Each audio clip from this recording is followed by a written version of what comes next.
कैसे हैं विद्यार्थी मित्रों? आशा करता हूं आप सभी मजे में होंगे। वीडियो में हम कक्षा 7 के विषय विज्ञान के पहले अध्याय पादपों में पोषण के विषय में चर्चा करेंगे। विद्यार्थी मित्रों, आप सभी जानते हैं कि हम अपने दिवस दरमियान होने वाले बहुत सारे कामों के लिए तथा शरीर की वृद्धि करने के लिए भोजन ग्रहण करते हैं। ये भोजन में विविध प्रकार की पोषक तत्व होते हैं कि कार्बोहाइड्रेट, प्रोटीन, वसा, विटामिन एवं खनिज तत्व भोजन के मुख्य घटक हैं। ये घटक पोषक कहे जाते हैं। पादप और जंतु सहित सभी जीवों को भोजन की आवश्यकता तो होती ही है। मानव सहित कोई भी प्राणी अपना भोजन स्वयं नहीं बना सकता। मनुष्य भी अपना भोजन स्वयं नहीं बना सकता। उसके लिए उन्हें पादपों या पादप खाने वाले अन्य जीवों पर आधार रखना पड़ता है। जैसे कि अपने पिछले अध्याय में सीखा था कि हम जंतुओं को शाकाहारी, मांसाहारी और सर्वाहारी 3 भागों में बांटते हैं, जिसमें हमने चर्चा की थी कि जो जीव वनस्पतियों को खाते हैं वे शाकाहारी, और जो जीव जंतुओं या उनके कुछ भागों को खाते हैं उन्हें मांसाहारी कहते हैं, और जो जीव जंतु तथा पादप दोनों का भोजन के रूप में उपयोग करते हैं उन्हें सर्वाहारी कहा जाता है। अतः मानव तथा अन्य प्राणी भोजन के लिए प्रत्यक्ष या परोक्ष रूप से पादपों पर ही तो आधार रखते हैं। सही बात है ना?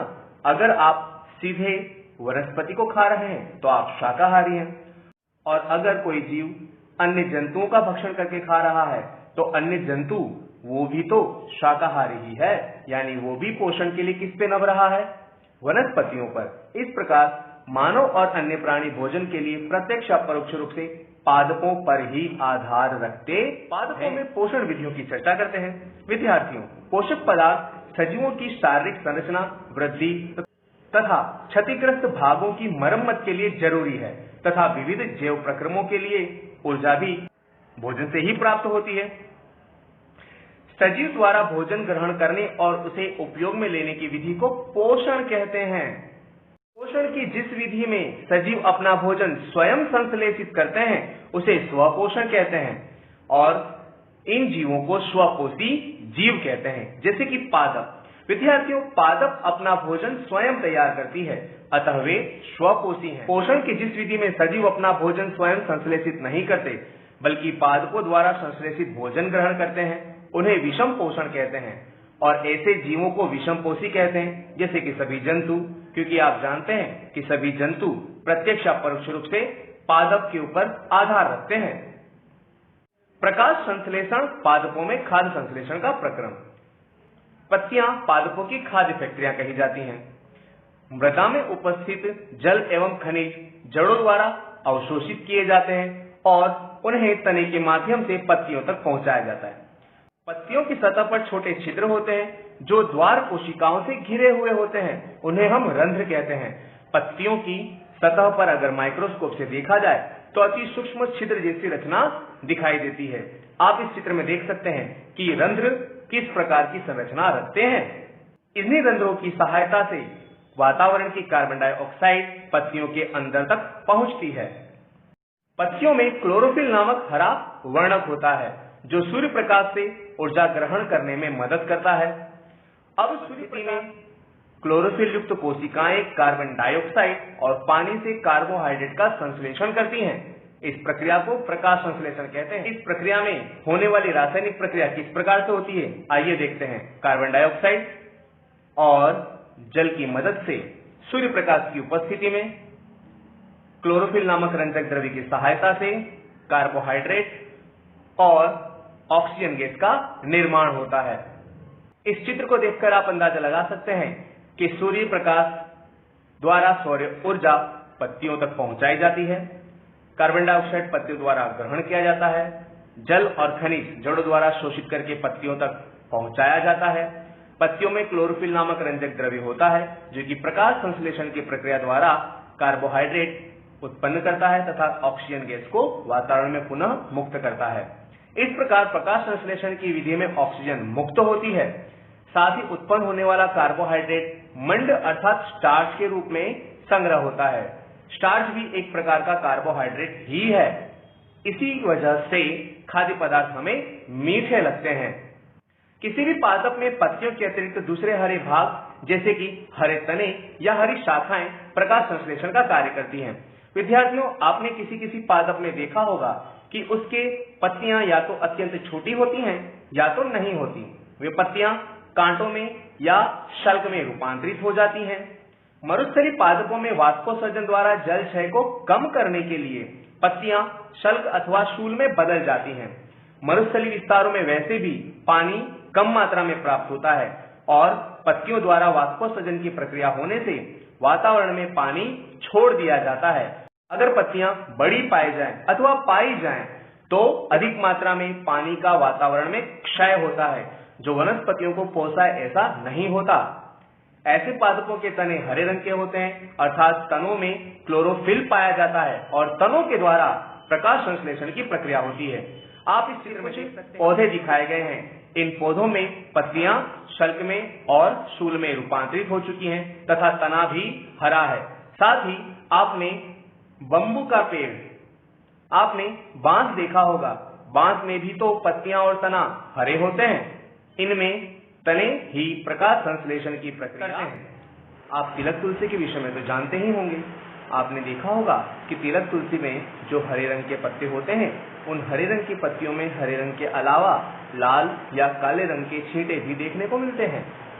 इसके अतिरिक्त कुछ और 100 पीस के जो प्लांट्स होते हैं, उन 100 पीस के प्लांट में भी हरे रंग के अतिरिक्त अन्य रंग देखने को मिलता है। कुछ पादपों में हरी पत्तियों के अतिरिक्त अन्य रंग की पत्तियां भी देखने को मिलती हैं और इन पत्तियों में भी क्लोरोफिल तो होता ही है, परंतु इन पत्तियों में अन्य रंग के जो वर्णक होते हैं वे लाल या नीले रंग के वर्णक हो सकते हैं।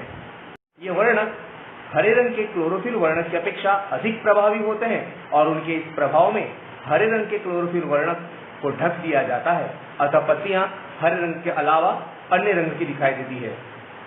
परंतु उन पत्तियों में क्लोरोफिल तो पाया ही जाता है और इसीलिए वे पत्तियां प्रकाश संश्लेषण की प्रक्रिया तो करती ही हैं और अपना भोजन स्वयं तैयार करती हैं। कई बार आपने गीली दीवारों पर, तालाबों अथवा ठहरे हुए जलाशयों में हरे अवपंखी देखे होंगे।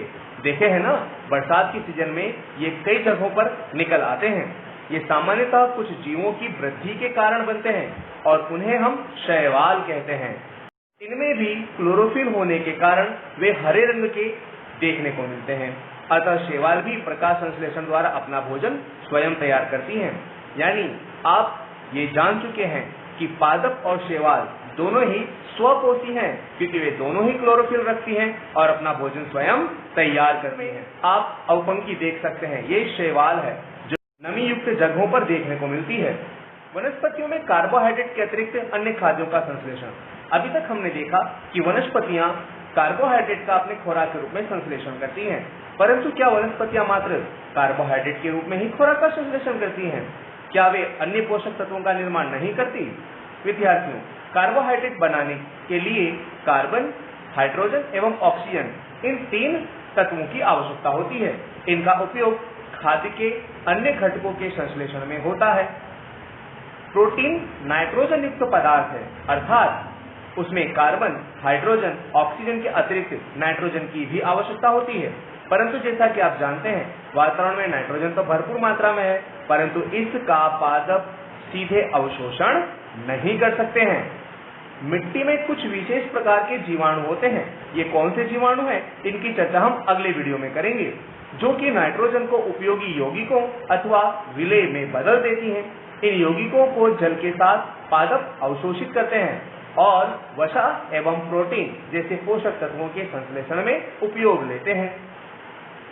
कई बार किसानों को अपने खेतों में नाइट्रोजन की आपूर्ति करने के लिए उर्वरक या खाद डालते देखा हुए फसल लेते हैं, तब जमीन में पोषक तत्वों की कमी हो जाती है और उन पोषक तत्वों की आपूर्ति करने के लिए किसान मित्रों को रासायनिक खाद या उर्वरकों का इस्तेमाल करना पड़ता है।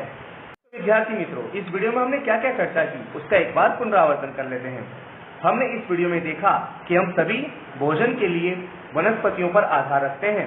हम कार्बोहाइड्रेट, वसा, प्रोटीन, विटामिन तथा खनिज क्षार जैसे पोषक तत्वों का उपयोग करते हैं। वनस्पतियों की सतह पर सूक्ष्म छिद्र पाए जाते हैं, जिन्हें हम पर्णरंध्र कहते हैं। इन रंध्रों की सहायता से वातावरण में रही कार्बन डाइऑक्साइड का वे शोषण करती हैं। वनस्पति के मूलों द्वारा पानी और खनिज क्षारों का शोषण होता है। क्लोरोफिल की मदद से सूर्य प्रकाश की उपस्थिति में कार्बन डाइऑक्साइड और जल का उपयोग करके कार्बोहाइड्रेट और ऑक्सीजन गैस उत्पन्न करती हैं। यह कार्बोहाइड्रेट का मंड अथवा स्टार्च के रूप में संग्रह होता है। वनस्पति में हरे रंग के अतिरिक्त अन्य रंग के वर्णक भी देखने को मिलते हैं, जिससे वो पत्ती हरे रंग के अलावा अन्य रंग की देखने को मिलती है। इसका मतलब ये नहीं है कि वे अपना भोजन स्वयं तैयार नहीं करते। उनमें क्लोरोफिल तो पाया ही जाता है, इसलिए वे अपना भोजन स्वयं तैयार करती हैं।